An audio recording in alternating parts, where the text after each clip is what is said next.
perhiasan yang ada di dalamnya. Jadi ketika saya baca sejarah itu, saya melihat membuat satu deskripsi atau satu kesimpulan bahwa memang dunia kita ini tidak akan pernah lama lagi. Mana ibaratnya sudah ditunjukkan oleh Allah dengan nenek tua yang memakai perhiasan yang sangat bagus. Ibu-ibu, panjang memang ceritanya, tapi ingin saya sampaikan satu saja, bahwa kehidupan dunia ini tidak akan pernah lama lagi. Dari cerita Jibril tadi, Rasulullah, dari umur kita dengan Nabi Muhammad, kita ini ibu sudah 1400 lebih. Tanda-tanda kiamat yang dijelaskan oleh Rasulullah sudah banyak muncul. Salah satunya yang sedang terjadi di Indonesia. Rasulullah dulu pernah berkata, Imam Mahdi itu tak akan pernah turun sebelum ada satu peristiwa yang akan muncul, yang akan terjadi.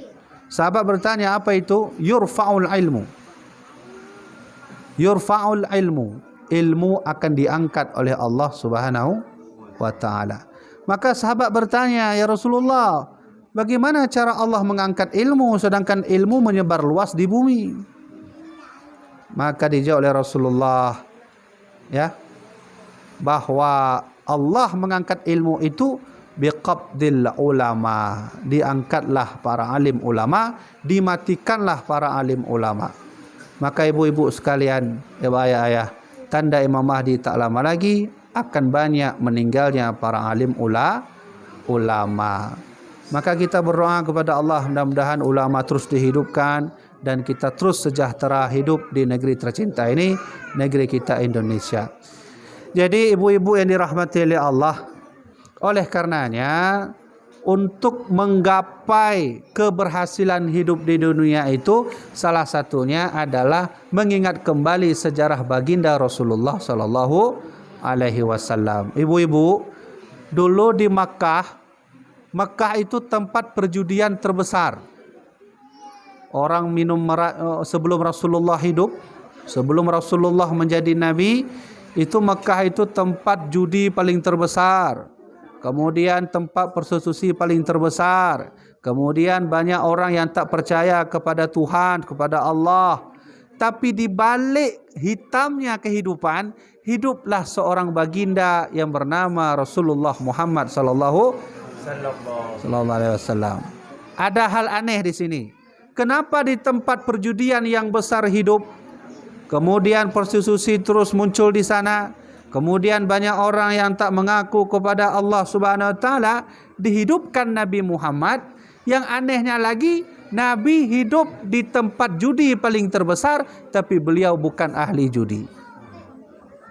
Yang anehnya lagi, Allah menghidupkan Nabi Muhammad di tempat orang yang tak percaya kepada Allah, tapi Rasulullah percaya kepada Allah. Yang anehnya lagi, Allah menghidupkan Nabi di tempat orang yang banyak jual beli haram, riba, tapi Nabi bukan orang ahli riba dan orang yang menjual haram. Maka oleh karena itu, ada apa yang membuat Rasulullah itu kuat menghadapi perjudian, kemaksiatan dan kemungkaran? Maka tentu tak lain dan tak bukan, ada satu kunci Rasulullah sukses sehingga beliau menjadi seorang Nabi dan Rasul, tak lain tak bukan keimanan beliau yang kuat kepada Allah Subhanahu wa ta'ala. Apa pentingnya saya bilang begini? Hari ini banyak sekali muncul sekte-sekte. Hari ini ada disebut dengan Islam liberal. Tahu Islam liberal? Yang selalu menggunakan akal nih. Itu namanya Islam liberal. Coba salah satu contoh orang-orang Islam liberal menghancurkan Islamnya sendiri. Dulu itu di Aceh ada satu satu kelompok lah yang berargumen begini. Salat itu yang paling wajib apa? Yang paling wajib adalah niat, ya kan? Coba ibu-ibu solat 1000 rakaat kalau tak ada niat, nggak sah, ya kan? Kan begitu? Ya.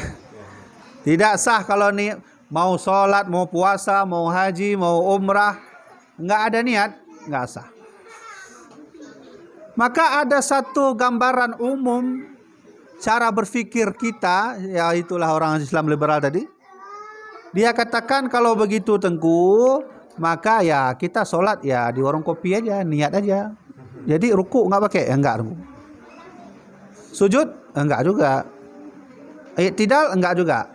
Jadi enggak pakai apa-apa? Enggak. Jadi yang pakai apa? Niat aja. Pesan kopi satu. Dah mulai terus. Udah waktu zuhur. Sengaja aku solat zuhur 4 rakaat karena Allah Ta'ala. Udah selesai. Betul gitu? Itu sudah ada. Inilah nanti disebut dengan Islam liberal. Maka wajar.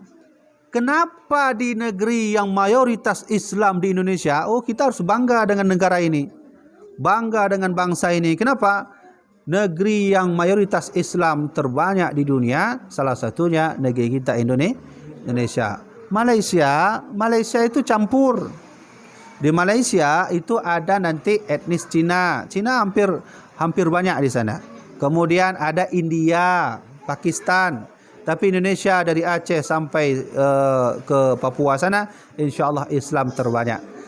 Tapi walau Islam terbanyak, Nabi palsu pun juga banyak. Alhamdulillah. Coba saya mau tanya, ibu-ibu, berapa orang Nabi palsu yang muncul di Indonesia? Kita bangga dengan bangsa Indonesia ini karena tanah negara ini subur. Apapun ditanam subur. Coba dulu waktu saya ke Mesir, kalau kita lempar buah biji jambu itu di tanah Mesir, nggak akan hidup. Mau tunggu sampai 1 abad nggak hidup. Di Indonesia, habis makan apel buang aja, tumbuh sendiri dia. Alhamdulillah, nikmat Allah terbesar untuk negeri ini. Saking suburnya negara ini, akidah yang baru pun juga subur. Coba, berapa orang Nabi palsu yang mengaku Indonesia? Pertama, ada disebut nanti dengan nama Ahmad Mossadegh. Pernah dengar? Ahmad Mossadegh, mantan konsultan bulu tangkis, jadi Nabi, terima wahyu di Bogor. Coba lihat. Nanti kita ambil i'tibar. Ada apa sih di negeri ini? Kenapa mayoritas Islam tapi Islam tidak kuat? Nanti kita ambil i'tibar di belakang. Kemudian itu ditangkap polisi. Dimasukkan penjara oleh pihak kepolisian. Alhamdulillah. Tak ada lagi Ahmad Mossadegh. Muncul lagi yang lain. Ada nanti disebut dengan yang lebih parah, Lia Eden. Lia Eden tu kalau bahasa Jawa Edan Ada orang Jawa ni. Kalau Edan tu kalau bahasa orang Aceh Pungo. Ibu, saya selama belajar nggak pernah saya temukan nabi dari perempuan. Di Indonesia ada. Namanya Lia Eden, nggak Edan namanya. Saya teringat dulu, udah lama sekali masa Pak Jokowi dengan sama Yusuf Kala dulu kan, waktu pertama kali naik presiden. Itu keluar surat dari Lia Eden, dia minta sama presiden untuk keluar untuk berjumpa dengan malaikat Jibril di Monas. Saya menyesal nggak saya simpan itu foto suratnya. Sempat saya simpan, mungkin jadi data bagi kita. Sudah ditangkap polisi, masuk penjara. Kemudian muncul lagi lebih aneh lagi, namanya Tugimin. Itu dia buat agama dari perbatasan Losari itu. Losari itu Jawa mana itu? Sulawesi ya? Di Sulawesi. Dia buat namanya agama Jasun. Jasun itu namanya Jawa Sunda. Itu berasal dari Tugimin namanya. Namanya aja nggak Islam, apalagi ajarannya. Tugimin ditangkap polisi, sudah habis. Tak ada lagi. Saya ingin katakan, kenapa di negeri ini yang mayoritas Islam tapi ajaran tidak Islam? Kenapa di negara ini yang alhamdulillah negara paling banyak mayoritas Islam tapi ajaran tidak Islam? Ada yang aneh di sini, ada yang salah. Di mana kesalahannya? Kesalahannya kita kurang menerapkan keimanan kepada Allah dengan kuat. Coba lihat. Ahmad Mossadegh ketika bangun memunculkan agama baru, pengikutnya ada. Ada pengikutnya. Saya heran, kenapa ada pengikut Ahmad Nusodek, Lia Eden. Lia Eden tu kalau solat ibu, dia pergi ke laut buka baju semua, itu semua madhab laut solat. Itu perempuan tak pakai baju semua. Itu Lia Eden tu. Coba lihat. Berarti ada yang salah di sini. Apa kesalahannya? Keimanan kita masih kurang kepada Allah Subhanahu wa taala. Kenapa iman masih kurang? Karena faktor hari ini banyak orang tak mau lagi mengikut kajian Islam, tak mau lagi mendengarkan sejarah baginda Rasulullah sallallahu alaihi wasallam. Ibu-ibu, alhamdulillah saya pribadi, walau saya tamu di sini, saya berterima kasih pada ibu-ibu semua, terima kasih pada abang-abang, ayah-ayah di sini, kompleks semuanya. Karena walaupun kompleks ini kecil, himmah, keinginan ibu-ibu mau buat maulid itu masih ada. Ini bukti bahawa kita masih mencintai baginda Rasulullah sallallahu alaihi wasallam. Ibu-ibu harus berbahagia karena di komplek ini walau kecil, kita jauh dari komplek lain, masih ada keinginan membuat maulid untuk baginda Rasulullah sallallahu alaihi wasallam. Kadang orang bertanya, "Tengku, apakah kami buat maulid ada pahala? Apakah kami menyiapkan kanduri, beli kue, sediakan aqua, sediakan kue, sediakan kambing ada sini? Siapkan daging, ibu-ibu mau datang bawa anak, duduk di sini dengan rapi, dapat pahala enggak Tengku?" Ya? Kadang begini, sebahagian ada yang berkata maulid itu tak ada masa Nabi, tak boleh diadakan, tak boleh dilakukan. Kan begitu kan? Ya kan? Ibu-ibu datang ke sini, mungkin ada janji mau harisan hari ini. Oh, mohon maaf, saya ada maulid di kampung, besok harisan. Oh, mungkin abang-abang ada janji bawa warung kopi. Oh, mohon maaf, saya ada undangan maulid hari ini. Kami datang ke sini, ada pahala Tengku? Atau kami panitia di belakang yang enggak duduk di sini siap makanan kenduri, sebentar lagi mau makan kenduri, ada pahala? Coba saya mau cerita sedikit. Saya mau tanya, ibu-ibu, abang-abang, kenal enggak dengan keluarga baginda Rasulullah bernama Abu Lahab? Kenal? Pernah dengar? Abu Lahab pernah dengar? Oh, sering kita dengar. Bahkan dalam Al-Quran pun Allah berfirman, tabbat siada abi lahabi wa tab. Celakalah tangan si Lahab, kata Allah. Saya mau cerita. Abu Lahab, ibu, dalam sejarah tidak disebutkan sedikit pun tentang beliau membela Nabi. Tak ada. Abu Lahab adalah keluarga Nabi, paman Nabi yang sangat membenci Nabi. Setiap hari dia sewa seorang nenek untuk meludahi Nabi. Nabi kalau lewat, itu disewa itu.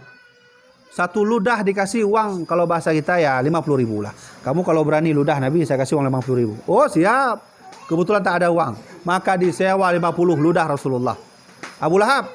Bahkan Abu Lahab kita lihat tak ada dalam sejarah sedikit pun dia itu membantu perjuangan Nabi, membantu Rasulullah, apalagi membantu beliau itu untuk hidup, tidak ada. Tidak ada. Tapi ada satu sifat yang ibu-ibu harus berbahagia sedikit, dan kita harus ikut Abu Lahab. Nian. Kok bisa gitu Tengku? Katanya Abu Lahab tak bisa diikut. Kenapa harus kita ikut? Ada orang bertanya sama saya, Tengku, siapa orang pertama kali yang mengerjakan maulid? Saya bilang Abu Lahab. Wah, kok Abu Lahab Tengku? Abu Lahab itu kafir Tengku, kenapa Abu Lahab? Coba, saya ingin sampaikan satu hadis. Hadisnya sahih, riwayat Imam Bukhari. Hadisnya bukan palsu, bukan dhaif, bukan maudhu, bukan matruk, bukan hasan. Tapi hadis riwayat Imam Al-Bukhari, nomor hadisnya 4100 sekian. Begini. Dulu ibu, ini penting. Dulu ketika Abu Lahab mati, kita kan kalau bilang Abu Lahab mati. Kalau bilang ulama wafat, kan ya. Kan harus tempat-tempatnya. Kalau hewan wafat meninggal atau mati? Oh, kucing saya udah wafat dan bisa begitu? Ya, mati. Mati Abu Lahab sehingga bermimpilah di tengah malam ada keluarga Abu Lahab bermimpi dengan Abu Lahab. Ini hadis sahih. Hadis sahih. Maka karena bermimpi ditanyalah oleh saudara Abu Lahab, karena udah mati dalam mimpi ditanya, "Ya Lahab, madza laqita ya Lahab?" Selama engkau mati apa yang kau dapat Lahab? Kalau bahasa kita begini, Lahab, kamu dulu enggak pernah membantu Rasulullah sedikit pun. Maka hari ini saya mau bertanya, selama engkau dikubur, madza laqita ya Lahab? Apa yang kau dapat Lahab? Maka dijawab oleh Abu Lahab, lam alqa ba'dakum ghaira anni suqitu hadhihi bi'ataqati Thuwaibah. Memang aku dulu tak pernah dapat sedikit pun kenikmatan, tapi selama dikubur, kata Abu Lahab, ibu, abang, ayah, suqitu hadhihi, aku diberi air oleh Tuhan. Diberi air oleh Tuhan. Maka terkejut saudaranya, "Hai, kenapa kau diberi air oleh Tuhan?" Karena bi'ataqati Thuwaibah, dulu aku pernah memerdekakan budakku bernama Suwaibah al-Aslami. Ibu susuan baginda Rasulullah pertama ibunya sendiri. Ibunya sendiri, ya kan? Ibu yang kedua, ibu susuan Nabi dulu menyusu kepada ibu yang kedua, namanya ya Suwaibah al-Aslami, al-Aslamiyah. Ada 3. Ya. Kemudian Suwaibah al-Aslamiyah ini dimerdekakan oleh Abu Lahab menjadi ibu susuan baginda Rasul kita. Sudah. Pertanyaannya, kenapa Abu Lahab memerdekakan budak Suwaibah lalu Allah memberikan dirinya air setiap malam Senin dalam kubur? Ada alasan. Maka salah seorang ahli tafsir bernama Imam Ibnu Katsir dalam kitab Bidayah wa Nihayah, beliau berkata, ternyata ibu-ibu, rahasia Abu Lahab diberi air dalam kubur adalah dulu ketika ingin memerdekakan Suwaibah Aslamiyah, itu faktor beliau senang lahirnya Muhammad sallallahu alaihi wasallam. Siapa yang bilang begitu? Tengku Habibi? Bukan. Mufassir dunia, ahli tafsir bernama Imam Ibnu Ka dalam kitab beliau Bidayah wa Nihayah. Apa kata beliau? Setingkat Abu Lahab yang bahagia lahir Rasulullah, lahir Muhammad, sehingga budak Suwaibah dimerdekakan, maka diberi air oleh Allah dalam kubur. Apalagi kita beriman kepada Rasulullah, beriman. Kita percaya kepada Nabi, percaya. Mengadakan maulid, senang karena Rasulullah. Maka insya Allah nanti dalam kubur bukan tetesan air yang Allah kasih, tapi 1 ton air yang Allah limpahkan. Maka saya ingin katakan, kalau begitu ibu-ibu tidak sia-sia datang ke sini, ayah-ayah, abang-abang tidak sia-sia datang ke sini, panitia tidak sia-sia menyediakan kanduri, kue dan seterusnya, semua insya-Allah ada pahala. Tapi dengan syarat harus senang kepada Nabi. Datang maulid bukan karena terpaksa. Ibu-ibu, kita bukan Abu Lahab kan? Abu Lahab itu beriman atau tidak? Tidak pernah beriman. Capek Nabi mengajak beriman, tak mau dia. Kan mau. Tapi Allah tak pandang bulu. Allah pun tak pandang siapa yang mau beriman. Allah tak pandang itu. Siapapun yang mau berkasih sayang kepada kekasihnya, yaitu Muhammad, Allah kasih nikmat. Coba lihat, Abu Lahab dapat nikmat kan? Alhamdulillah, kalau begitu kita datang ke sini dapat pahala. Coba lihat. Saya rasa tak ada nabi seperti Nabi Muhammad. Ya. Nabi Isa, Nabi Musa, Nabi Ibrahim, Nabi Ismail, Nabi Lut, Nabi Idris, semua nabi itu tidak diberi oleh Allah syafaat. Maksudnya bukan syafaat kepada mereka. Mereka diberi syafaat untuk enggak ada. Nabi Adam Allah beri syafaat, tapi syafaatnya tidak bisa dipakai untuk umat. Nabi Idris Allah kasih syafaat, tapi syafaat tidak bisa dikasih untuk umat. Nabi Musa, Nuh, Isa, Ismail, bahkan Nabi Sulaiman yang begitu kaya, Allah kasih syafaat, tapi tidak bisa dipakai untuk Ibu-ibu, alhamdulillah kita jadi umat Nabi Muhammad. Cuma Nabi Muhammad yang diberi oleh Allah syafaat, tapi bisa dipakai untuk Apa syafaat baginda Rasul? Tu coba lihat. Abu Lahab sudah dapat, walau hanya sedikit. Kata Abu Lahab, lam alqa ba'dakum ghaira anni suqitu hadhihi. Aku memang tak pernah dapat nikmat sebelum aku mati, tapi waktu aku mati, suqitu hadhihi, aku diberi air, dapat syafaat. Inilah Rasulullah illa rahmatan lil ala. Ibu-ibu, ayah-ayah, dulu sebelum baginda Rasul hidup, itu sapi dipotong oleh orang jahiliyah. Cara potong gimana? Potong kaki dulu. Udah dipanggang kakinya. Baru potong kaki sebelah kiri. Potong kaki sebelah kiri. Habis itu musyawarah. Gimana? Enak? Oh enak. Sekarang kaki depan. Potong kaki di depan. Begitulah hewan dulu disiksa. Dipotong tidak sesuai dengan kita hari ini. Maka oleh karena itu datang Rasulullah SAW, sapi dipotong dengan zibhah. Zibhah itu dipotong lehernya, mati semua, baru kita boleh makan. Rasulullah menyuruh kita untuk tidak boleh menyiksa hewan. Coba lihat baik-baik. Maka wama arsalnaka illa rahmatan lil alamin.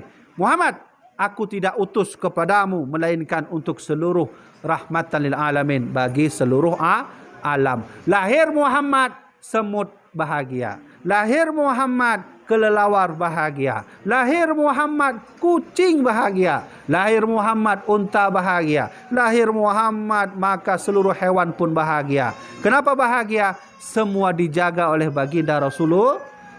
Kalau hewan itu bahagia, lahir dijaga oleh Nabi, apalagi kita. Kalau kita namanya nanti syafa. Ibu-ibu, mungkin ibu-ibu pernah solat tapi ada sifat sombong. Ibu-ibu mungkin pernah solat, tapi waktu solat kita ada sifat dengki. Ibu-ibu mungkin pernah solat, tapi waktu solat mungkin kita punya sifat sum'ah, ghibah. Ghibah tahu ibu? Ghibah itu kalau udah duduk arisan, itu ada aja pembahasan. Itu namanya ghibah. Udah mulai itu arisan. Itu dulu aja mulai arisan. Kita bahas dulu yang baru nikah kemarin itu. Wah, saya kurang setuju itu. Masa istrinya cantik, suaminya hitam kayak orang Papua? Itu ada pembahasan. Itu namanya ghibah. Sahabat bertanya, ya Rasulullah, mal ghibah ya Rasulullah? Ghibah itu apa Nabi? Maka Nabi menjawab, dzikruka akhaka bima yukrah. Kalau engkau berbicara terhadap saudaramu, tapi saudaramu itu benci apa yang kau bicarakan, itu namanya ghibah. Ibu-ibu, kalau kita solat penuh dengan ghibah, itu enggak terima pahalanya. Termasuk hasud. Tahu hasud? Hasud itu enggak senang sama orang. Kalau udah beli rumah baru enggak senang dia. Minta sama abang, belilah rumah baru kayak tetangga. Udah beli rumah baru. Orang rumah baru itu sudah beli mobil baru. Udah minta lagi, bang, belilah mobil baru. Itu namanya dengki namanya. Kata Rasulullah, al-hasadu ya'kulul hasanat. Ingat? Sifat dengki bisa memakan pahala yang sudah ada. Bahaya itu. Pahala sudah ditulis oleh malaikat sebelah kanan. Kata malaikat sebelah kiri, hai, ada dengki sini. Oh, enggak jadi, hapus. Rasulullah itu berkata, al-hasadu ya'kulul hasanat. Sifat dengki bisa memakan pahala. Saya ingin kembali ke tema. Kalau begitu, kita memang di dunia pernah solat dengan sombong. Pernah. Jangan pernah pungkiri, kita bukan manusia yang terpelihara dari pahala. Semua punya dosa, kecuali baginda Rasul. Kan begitu kan?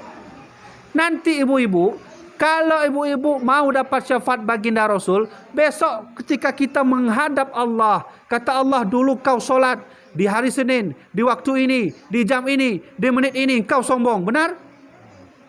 Iya benar Rasul. Ya Allah benar. Dulu kau solat di sore ini, jam segini, engkau salat, habis itu pulang ke warung kopi, kau ngomong tentang orang lain, benar? Benar ya Allah. Masuk neraka. Waktu kita masuk neraka, datang baginda Rasul membawa surban. Apa kata Rasulullah? Ya Allah, ini umatku ya Allah. Dia tinggal di belah bintang, di komplek. Komplek apa namanya? Di komplek angkasa. Dulu dia sering buat maulid. Dia dulu sering memberi salawat kepadaku ya Allah. Bolehkah aku beri syafaat ya Allah? Nabi datang menyelamatkan kita. Maka kata Rasulullah, utitu lam utitu arba'an. Aku diberi 4 kelebihan. Lam yu'tahunna minal anbiya'i qabli. Yang Allah tak beri kepada nabi lain. Coba lihat. Ada 4 kelebihan yang Allah berikan kepada nabi kita, tapi tak ada pada nabi lain. Salah satunya syafaat. Kata Allah, wahai nabiku, wahai kekasihku, ini umatmu. Iya ya Allah. Dia menyombongkan dia untuk solat. Iya ya Allah, aku akui. Tapi dia sering bersalawat kepada aku ya Allah. Bolehkah aku beri syafaat? Boleh. Maka Nabi memberi sorbannya. Kata Rasulullah, karena umatku sering bersalawat pada aku ya Allah, maka aku berikan syafaat sedikit. Boleh? Boleh. Coba lihat. Dengan syafaat baginda Rasulullah, insya-Allah esok kita diselamatkan oleh Allah Subhanahu wa taala. Alhamdulillah jadi umat Muhammad. Coba dulu jadi umat Nabi Sulaiman. Mungkin kita berlomba-lomba jadi orang kaya. Ya. Oh, udah beli mobil Rubicon satu. Udahlah. Sunnah Nabi Sulaiman beli mobil paling baru di atas Rubicon. Udah lomba-lomba kita. Cobalah dulu kita jadi umat Nabi Isa. Udah mengaku-ngaku diri sebagai nabi. Oh, saya nabi ya. Kamu nabi bukan? Rencana bentar lagi jadi nabi. Udah lama jadi nabi. Sudah. Cuman begini, di masa Nabi Isa itu tidak boleh laki-laki menikah di atas satu perempuan. Dulu syariat Nabi Isa tidak boleh menikah di atas satu perempuan, tapi syariat Nabi Muhammad alhamdulillah. Kalau ini alhamdulillah untuk kita laki-laki. Alhamdulillah. Ya, dulu di masa Nabi Musa tak boleh umatnya solat kecuali dalam masjid. Nggak boleh. Kalau ada umat Nabi Musa solat di jalan itu, disuruh Nabi Musa pergi ke masjid, nggak boleh. Tapi kalau umat Nabi Muhammad boleh, selama tempatnya suci.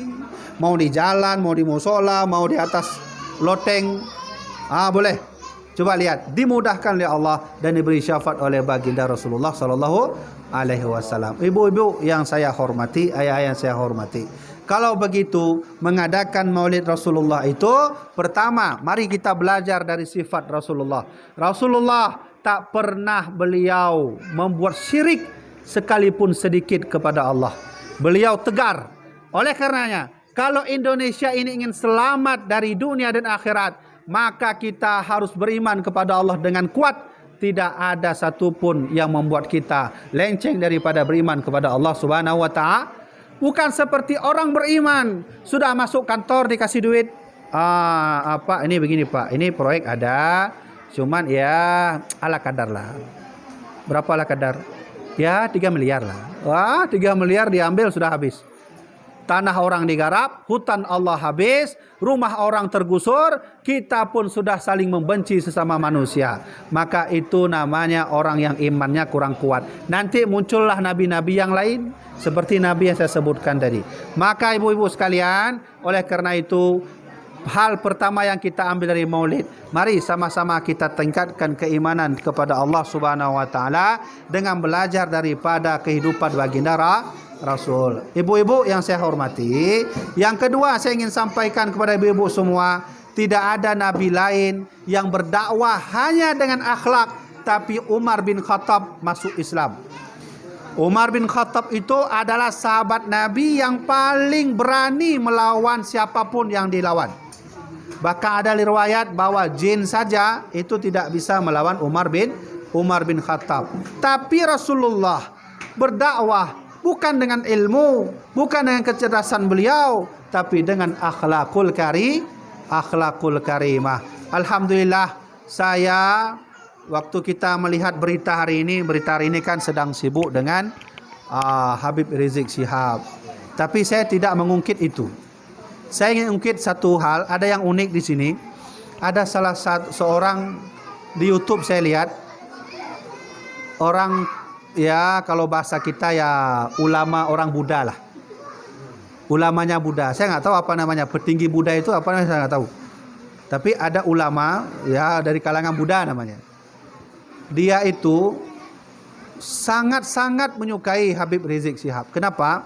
Karena dia datang langsung ke pesantrennya. Dilihat yang dia kenal bahwa dulu Islam itu radikal, Islam itu harus selalu jihad, bawa bom harus masuk ke kantor orang, bom diri. Dia bilang begitu. Maka dia datang, dia ngobrol dengan salah seorang ulama bernama Habib Rizik Syihab. Dia datang, ternyata Islam adalah agama damai. Islam adalah agama yang penuh dengan akhlakul karimah. Maka ibu-ibu harus bersyukur sudah Islam. Kenapa? Di negeri ini kita diberi kesuburan oleh Allah akan tanah yang subur dan juga akidah yang subur, yang selalu taat kepada Allah Subhanahu wa taala.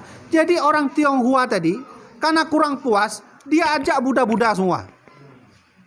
Dia ajak Buddha semua dari kalangan Buddha Indonesia, petinggi-petinggi semua yang awalnya dia anggap Islam itu radikal, yang hanya kerjaannya bawa senjata, dia masukkan ke gereja, dia bomkan diri.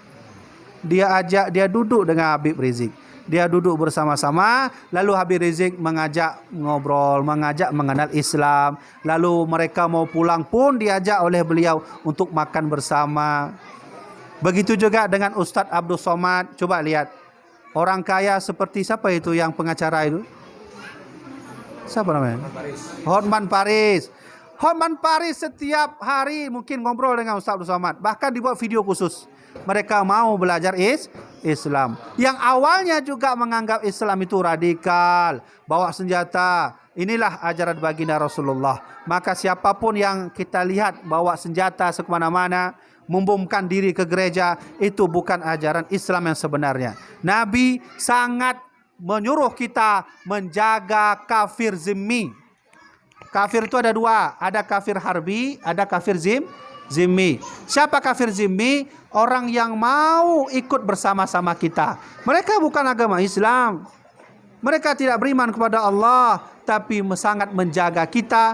Ketika kita menyuruh dia untuk bayar pajak, dia mau, dan seterusnya. Maka kata Rasulullah, jaga anak mereka, jaga agama mereka. Begitulah ajaran baginda Rasulullah. Maka di suatu hari dulu di masa Rasulullah baru meninggal, Abu Bakar As-Siddiq bertanya kepada anaknya, namanya Aisyah. Kata Abu Bakar As-Siddiq, wahai Aisyah, apakah akhlak aku sudah seperti akhlak baginda Rasul? Sudah, wahai ayah. Tapi ada satu yang tidak ayah lakukan. Kata Aisyah. Aisyah itu siapa? Istri Rasulullah. Berarti ayah tuannya daripada Rasulullah juga Abu Bakar As-Siddiq. Abu Bakar bertanya, Aisyah, apakah akhlakku sudah memenuhi seperti mana Rasulullah? Sudah ayah, tapi ada satu yang tidak ayah lakukan. Apa itu? Begini ayah, baginda Rasul selalu setiap sore datang ke pojok kota Madinah, membawa makanan, membawa rantang, lalu duduk menyuapi seorang nenek tua. Oh begitu? Iya ayah. Oh kalau begitu saya ingin lakukan itu. Anakku, siapkan makanan, siapkan roti, siapkan kurma, siapkan buah rantang, kasih saya. Oh siap ayah. Disiapkan semua, ya kalau bahasa kita rantang itu. Kurma isi dalamnya, roti semua dalam, maka diambillah itu. Lalu pergi Abu Bakar As-Siddiq menuju ke salah satu sudut kota Madinah, melihat nenek tua yang duduk di situ. Dicari Abu Bakar, dicari, tak dapat dicari. Kemudian dapatlah seorang nenek tua yang duduk, yang ternyata nenek itu buta. Penglihatannya tidak ada. Maka duduk beliau disuapi sedikit demi sedikit nenek tua tadi. Disuapi sedikit demi sedikit nenek tua tadi. Lalu nenek tua itu berkata, sepertinya yang menyuapi aku ini bukan orang biasanya. Maka Abu Bakar berkata, kenapa begitu? Ya karena orang yang biasa menyuapi aku itu sangat halus menyuapi aku.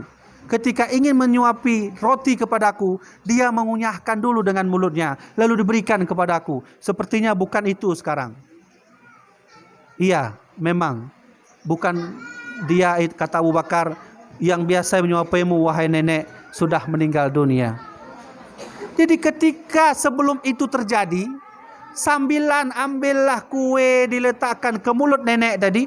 Nenek itu berkata, hai anak muda, iya, tahukah engkau bahwa dulu ada seseorang anak muda yang datang kepadaku. Dia itu datang lalu aku bercerita bahawa hai, jangan kau dekati Muhammad karena Muhammad itu buruk. Muhammad itu adalah orang yang membuat kerusuhan pada sukunya, yang membuat kerusuhan pada masyarakatnya. Jangan kau dekati Muhammad.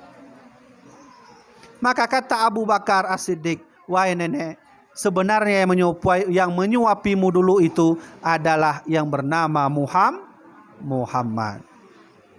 Namanya Muhammad. Coba lihat, nenek tua itu buta, disuapi terus oleh baginda Rasulullah, dikunyah oleh baginda Nabi. Dia berikan kepada nenek tua itu. Sambilan nenek tua itu makan, dia cerita, anak muda, jangan kau dekati dengan Muhammad. Muhammad itu buruk orangnya. Padahal di depannya itu Muhammad. Lalu Abu Bakar bercerita, wahai nenek tua, tahukah nenek bahawa yang menyuapimu dulu itu adalah Muhammad. Yang kau katakan sangat halus diberikan makan, itulah Muhammad sallallahu alaihi wasallam.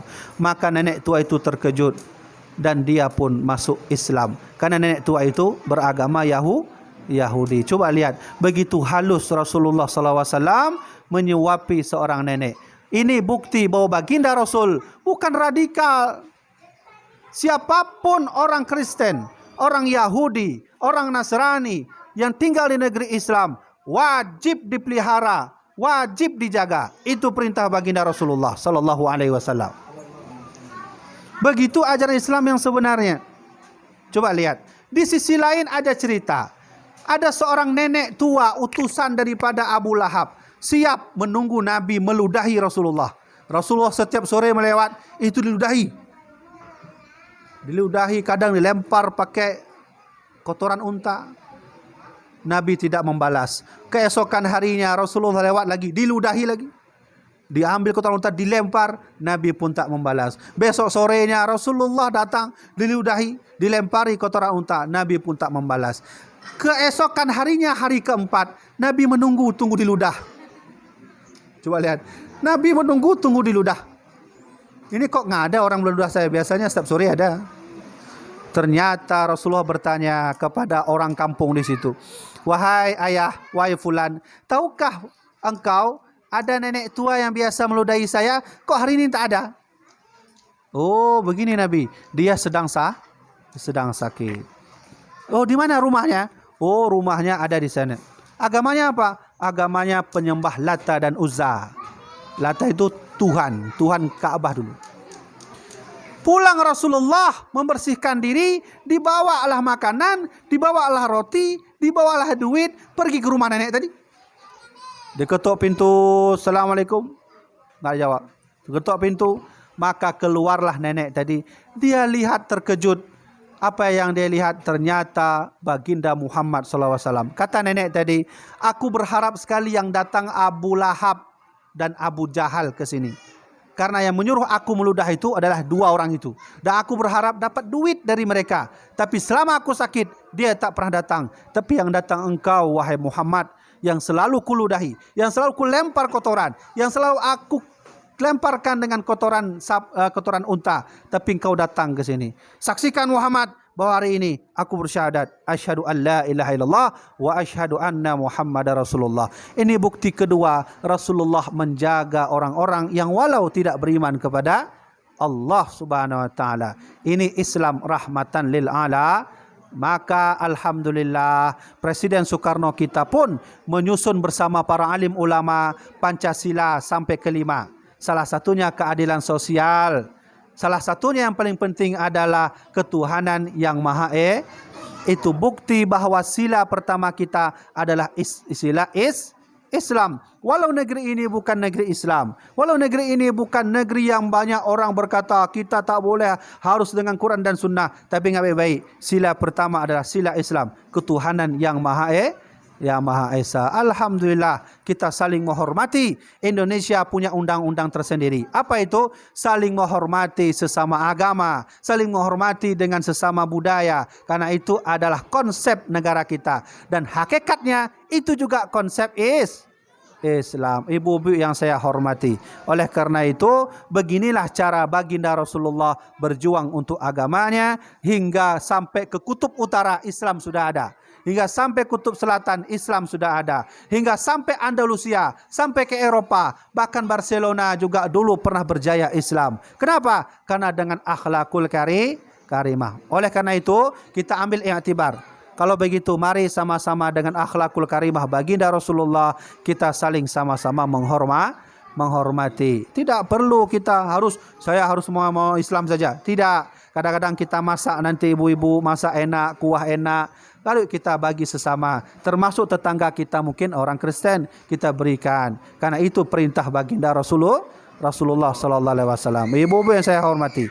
Terakhir, saya ingin sampaikan karena waktu sudah sangat sempit sekali. Terakhir, buatlah terus acara Maulid ini. Karena di sinilah insya-Allah kita mendapat rahmat Allah. Coba lihat, Abu Lahab saja masuk mati diberi oleh Allah air. Itu orang yang tidak beriman, orang yang tidak percaya pada Allah, orang yang tidak percaya pada baginda Rasulullah. Kita percaya pada Allah, percaya pada Rasulullah, beriman. Insya-Allah bukan air dikasih nanti waktu kubur. Roti-roti dikasih oleh Allah insya-Allah. Ya. Roti dikasih apa perlu ayam? InsyaAllah ada ayam dalam kubur. Cuman ayam versi kubur sama ini beda sedikit. Ya, karena nanti dalam kubur yang berbicara ruh kita. Jasad kita sudah dimakan ulat, tak ada lagi. Kalau hari ini enak ada roti, tinggal makan. Yang nikmat perut, ya kan? Yang makan mulut. Tapi nanti dalam kubur tak ada lagi mulut, tak ada lagi perut. Siapa yang berbicara? Siapa yang bergerak? Siapa yang mendapat nikmat? Ruh kita.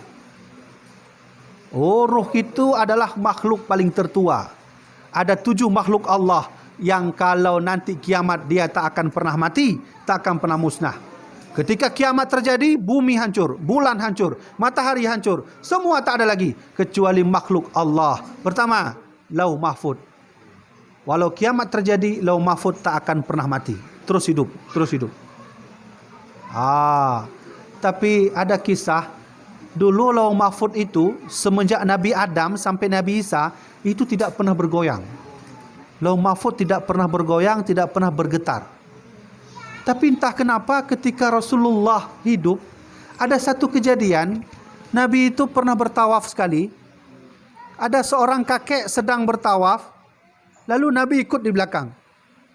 Kakek itu bilang ya salam sambil tawaf. Nabi ikut juga ya salam ya salam. Sudah putaran pertama, putaran kedua begitu juga. Kata kakek tadi ya salam ya salam. Rasulullah juga di belakang ya salam.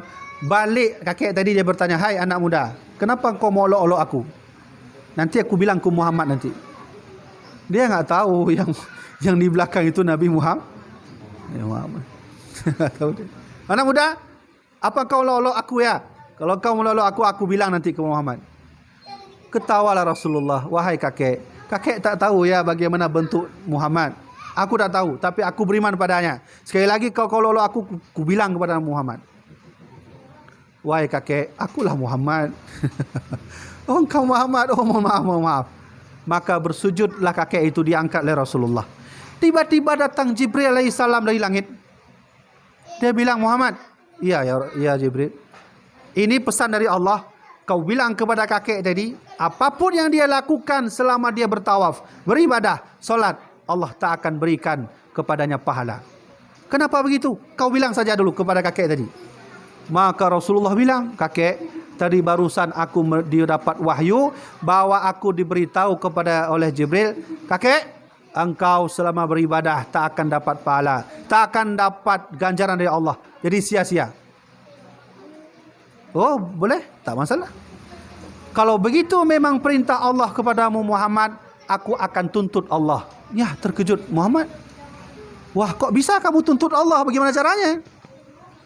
Muhammad, ketika aku meminta ampun kepada Allah, lalu Allah mengatakan tidak akan memberi ampunan, maka aku akan tuntut ke maha ampunannya. Muhammad, ketika memang aku beribadah, Allah tak mengasihi aku, maka aku tuntut ke maha pengasihnya. Muhammad, ketika Allah memang tak memberi aku kasih sayang ketika aku beribadah, maka aku tuntut ke maha kasih sayangnya. Ketika itulah Rasulullah mendengar kakek tadi, beliau meneteskan air mata, berderus air mata, menangis. Lalu turun Jibril alaihissalam, Muhammad, jangan kau menangis. Muhammad, beritahu kepada kakek itu, insya Allah semua amalannya diterima oleh Allah. Dan tolong berhenti Muhammad, jangan kau menangis. Kenapa Jibril? Karena lauh mahfud Allah sedang bergoncang. Tak sanggup malaikat melihatmu Muhammad sedang menangis, karena mereka juga menangis. Ya, coba lihat. Lauh mahfud bergoncang karena tangisan baginda Rasulullah, karena tangisan baginda Nabi Muhammad SAW. Maka oleh karena itu, pernahkah kita meneteskan air mata karena baginda Rasulullah? Kalau pernah, tetesan itu akan menggoncangkan lauh mahfud Allah Subhanahu Wa Taala. Karena jin, bukan karena nggak ada duit. Kalau nggak ada duit nggak akan goncang. Jangan lauh mahfud, rumah pun nggak bergoncang. Ya, coba lihat. Berarti makhluk Allah yang akan terus hidup walaupun kiamat terjadi. Lauh mahfud, aras, kolam tahu? Kolam itu ya kalau bahasa kita, takdir kita itu di lauh mahfud, kolam yang tulis. Salah satunya adalah ruh kita. Ruh kita tak akan pernah mati walaupun kiamat terjadi. Ruh ini termasuk makhluk tertua. Dulu sebelum kita hidup masih dalam rahim ibu, di mana ruh itu? Ruh itu sudah hidup, sudah ada ruhnya, sudah dibuat. Maka diturunkan oleh Allah Subhanahu Wa Taala. Nanti ruh kita mati, kemana ruh akan pergi? Ya, tergantunglah. Kalau kita yang nggak pernah sholat, ya ruhnya berada di bawah bumi. Tapi kalau kita ahli ibadah, nanti ruh ditempatkan oleh Allah Subhanahu Wa Taala di tempat yang baik. Maka oleh karena itu saya ingin sampaikan, kalau begitu ibu-ibu sekalian, ruh yang kita jaga dalam tubuh inilah mulai dari sekarang kita jaga untuk terus mendapat syafaat baginda Rasulullah SAW. Ibu-ibu, terakhir saya ingin sampaikan, kalau begitu Maulid Rasulullah adakan terus, undang terus ceramah. Jangankan setahun sekali, kalau bisa sebulan sekali. Tengku nggak sanggup, Tengku. Kenapa nggak sanggup? Ada duit. Kalau nggak ada duit, buat aja lah ceramah, nggak usah pakai duit. Kan bisa kan? Nggak bisa, Tengku. Nanti begini, Tengku capek-capek dan sini nggak ada duit. Nggak usah pikir itu. Insya Allah ikhlas semua Tengku. Ya gitu kan? Ya, tadi ada juga sampai ini ada orang mau undang Tengku nih. Ada juga ceramah di daerah mana? Ditanya tarif Tengku Habibie kayaklah mahal kali. Saya bilang, saya kalau diundang ceramah pengajian nggak usah kasih duit tak apa, tapi syaratnya satu. Hadir orang 2 orang saja dah cukup. Nggak usah banyak sekali. Tengku, kami mengundang ceramah. Oh silahkan. Mengundang kajian, boleh juga. Syarat saya ada 2 orang dah cukup. Kalau ramai, alhamdulillah. Mang, kami ada duit. Nggak usah pikir duit. Ada 2 orang dah cukup di depan. Kita ngaji sama-sama. 1 jam, 2 jam, selesai pulang. Tapi, gitu caranya. Maka ibu-ibu sekalian, terakhir saya ingin sampaikan, kalau begitu ayo bersama-sama kita besarkan Maulid Rasulullah ini dengan cara kita buat maulid, ada ceramahnya, ada kajiannya, dan insyaAllah dengan apa yang diberikan kajian oleh setiap Tengku dalam maulid dapat bermanfaat bagi kita semua, dapat kita bawa ada di dunia ini sampai di akhirat nanti. Ibu-ibu sekalian, saya ingin kasih amalan sedikit, tolong diamalkan. Amalan ini insyaAllah bisa membuat ibu selamat di dunia dalam kubur, insyaAllah selamat di akhirat. Apa amalan itu? Baca salawat Nabi Muhammad 10 kali setiap subuh, 10 kali setiap sore. Kenapa? Karena Jibril pernah turun khusus datang ke baginda Nabi. Kata Jibril, "Man shalla 'alaika min ummatika salatan kataballahu lahu biha asyara hasanah." Muhammad, kalau ada umatmu bersalawat kepadamu, 1 saja bersalawat, Allah kasih 3 pahala. Pertama, Allah akan berikan 10 kebaikan. Kedua, Allah akan hapus 10 keburukan. Ketiga, Allah akan naikkan derajatnya 10 derajat. Oleh karena itu, bacalah salawat banyak-banyak. InsyaAllah besok kita akan dijumpakan kepada Rasulullah, ya, karena kita bersalawat kepada baginda Rasulullah SAW. Maka oleh karena itu mungkin sekianlah yang dapat saya sampaikan. Tak lain tak bukan saya ingin sampaikan bahawa ayo sama-sama kita saling bersatu, ayo sama-sama kita saling menghormati, ayo sama-sama kita saling menghargai, termasuk kita jaga alim ulama. Ibu-ibu, kalau ulama tak ada lagi di dunia, ingat baik-baik kata Nabi Muhammad, yurfa'ul ilmu. Imam Mahdi akan datang ketika yurfa'ul ilmu, ulama sudah mulai menghilang.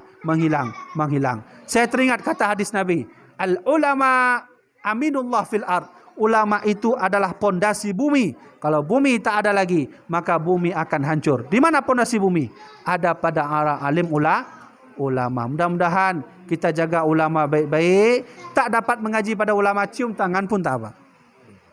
Karena ulama pewaris para nabi. Menjaga pewaris nabi sama juga menjaga hati baginda Rasulullah. Siapa yang menghina ulama, sama sudah seperti menghina nabinya sendiri. Nah, insyaAllah mudah-mudahan kita semua disihatkan oleh Allah, diberi Allah rahmat, diberi syafaat oleh baginda Rasulullah SAW. Baiklah, ini kalau saya bilang-bilang terus, saya ceramah terus tengah habis-habis, maka saya tutup terus. Mudah-mudahan kita berjumpa lagi. Mudah-mudahan kita semua disihatkan oleh Allah Subhanahu Wa Taala.